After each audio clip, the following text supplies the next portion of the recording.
And let's make a pretty Valentine's cake. I use the box, so follow the directions on your box to mix in all the ingredients.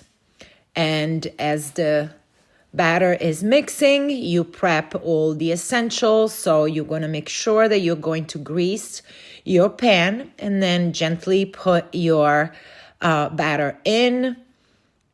Now we're going to make our icing, and there is a lot of different variations for the icing. I am just making the shortening, and I'm going to put the recipe below.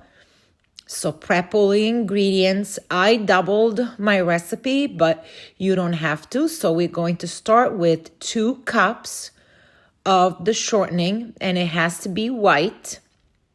Otherwise, your icing will change color. So fill in the cup and put your icing in your mixer. And once that's in, I like to start mixing it a little bit. And then we're going to start adding the water, the vanilla extract, and our powdered sugar. I add the sugar. The recipe takes 1 cup of vegetable shortening and 1 pound of the sugar. So add it in, and then you cover it up because it is powdered sugar. It's going to go all over the place. And then I slowly start adding my water. And it's 7 teaspoons for the recipe. While you keep mixing. And we also going to add 1 tablespoon of meringue powder. So as you can see, the icing now is pretty stiff. Now we have different consistencies of icing. And you know what, you guys? I have an amazing tutorial on step-by-step, beginners, intermediate, and advanced cake decorating with all the tricks on all the different icings, many different recipes, and how to get beautiful designs with your icing, whether it's buttercream or royal icing. So we added a little bit more water to make it a different consistency, that it's good enough to spread on the cake. Because of course, if your icing is very stiff, you're not gonna be able to add it onto your cake. It will rip your cake apart. So we're going to keep mixing, and then while I get all my other stuff ready, I always get my icing and put it in a container that has a cover. If you don't have a container with a cover, you can grab a damped paper towel and put it over your icing. Now we're going to prep our cakes. Now, make sure that your cake is completely cooled off. All right, so we're going to need a spatula. An angled spatula is better. Different colors of fondant cake boards. We're going to use pastry bags. And now we're going to set up for our fondant. Now, you don't have to use this mat, but because I'm using icing and crumbs and all of that, I want to make sure that my surfaces stay clean. And you can use whatever cookie cutters you want. And I always place a little bit of shortening in a little measuring cup so that I can put it on my hands as I'm working with my fondant. And spread it on the surface a little bit. Although with this mat, it was not necessary. The fondant was going very smoothly. And I am in love. I wish you could see the shimmer on this gold satin ice fondant. Now we're going in with the rolling pin and just spreading it. If you are not sure of what thickness to do your fondant, when you buy a rolling pin, it comes with all these rings to make sure that your fondant is nice and even. And just keep spreading it nice. And then you grab your cookie cutters of your choice And voila, like magic, you have beautiful shapes. And again, I did all different sizes of hearts. Can't you tell we're going to make a Valentine's cake? This is going to be awesome. But once you learn how to work fondant, you can really do anything. We will be making an Easter cake. And in the tutorial, I have a birthday cake, just a seasonal cake, Mother's Day cake, lots of different ways to decorate a gorgeous cake with icing and with fondant or with both. So come and check out our great tutorials and then you pick the one that is right for you. I'm just making these little strings that we are going to use to make pretty swirls on our cake. And I went in with a pretty pink. And in the tutorial that we offer, we also show you how to color your own fondant. What are the tricks to have the best colored fondant, because you have to use certain things, otherwise it gets too watery.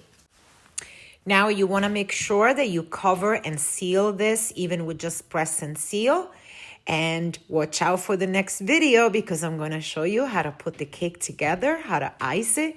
And then our last video is going to be a gorgeous Valentine's cake. It was too much to put it all in one. See you guys soon. And it's time. We're going to get our cakes ready. So I'm using a cake leveler to cut off the top so that my cakes are going to be straight, even, and ready to go. So cut all of them, cut the top off, and then our 3 cakes are ready. You can use any type of filling that you prefer. I am using a pastry cream, and I'm using tip number 12, which is just a round tip. And I just insert it into the pastry bag with no coupler, no nothing, just cut off the end. And I'm filling my bag. And I'm going to go around my cake, staying about 1/4 of an inch in. This will build like a wall so that when we put our pastry cream inside, it won't spill on the outside. And go ahead and spread it nicely and even. And you can go around with the icing again if you need to. I'm going to put the second layer so you see what's happening. It's just the icing that it's going to come. So we're going to repeat the same steps, staying about 1/4 of an inch inside the edge of our cake. But on this pastry cream, I'm going to add a little Nutella because you know me and my Nutella, gotta have it. So now I'm just going to place it in.